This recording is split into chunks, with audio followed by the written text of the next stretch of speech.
So hey guys, there is a lot of development went through the app, and I have finished the basic setup for a Flutter app. I hope it's production ready. I haven't covered the authentication flow and stuff, but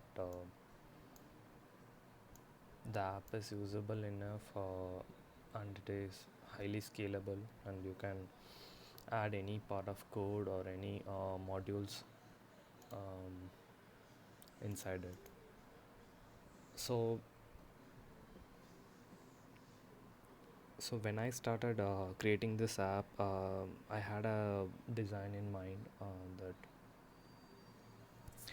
each and every page or module has its own folder, and everything will communicate to some sort of core service, or we can say like everything will be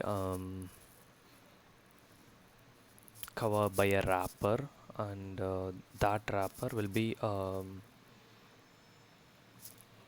configured inside the main dot dot.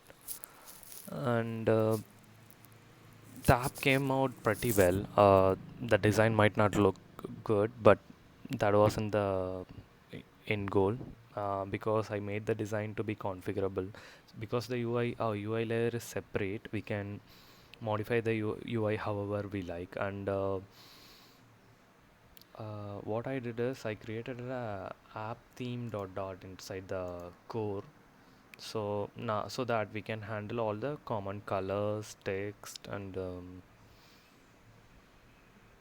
what else?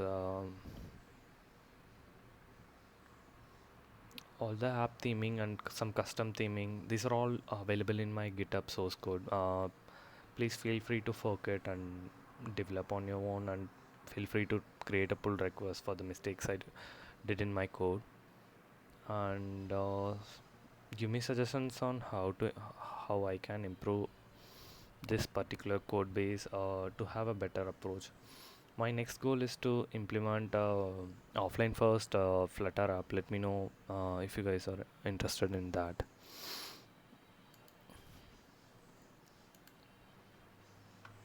And so I'll try to explain what the overall app is doing. So we have this main dot dot, which is having a root provider. This is the overall wrapper for the services and blocks. This will provide us the blocks and all the services.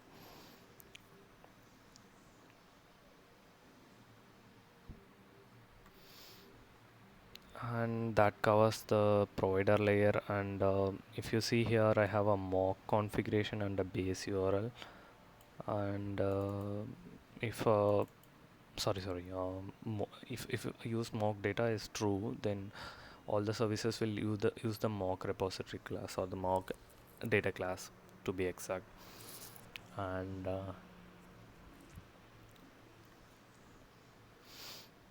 if we go back to the main dot dot, there is this layout builder which we are using for responsive sizing of the entire app. And then there is this orientation builder which we are not using, since I only require a vertically stacked app. But but the framework supports landscape orientation too. And this is where the responsive size library initiation is happening. And then we created our own router.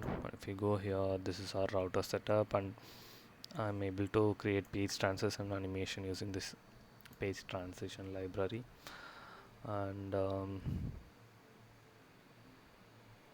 if we go back now, and I configured our theme here in app dot theme dot dot, and the first route that we are going to do is to the auth route.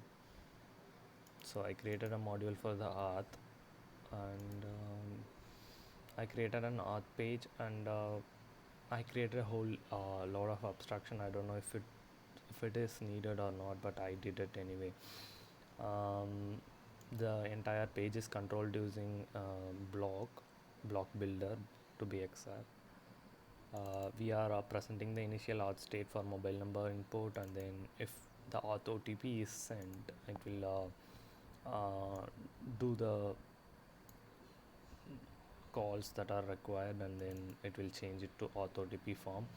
but we are doing it mock here. I'm not validating or anything, and it just runs on a block pattern. And if we proceed further, it will take us to the home screen. So this home screen is the thing that I'm currently working on, and this is good enough for anyone to start as a boilerplate app code.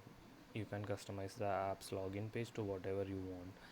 For example, this can be a log username and password page, and you can get rid of this entire OTP form itself, and then you can navigate to the home page. So if you have any more doubts, please leave a comment and take a look at my source code. Don't forget to star my repository. Thanks for watching.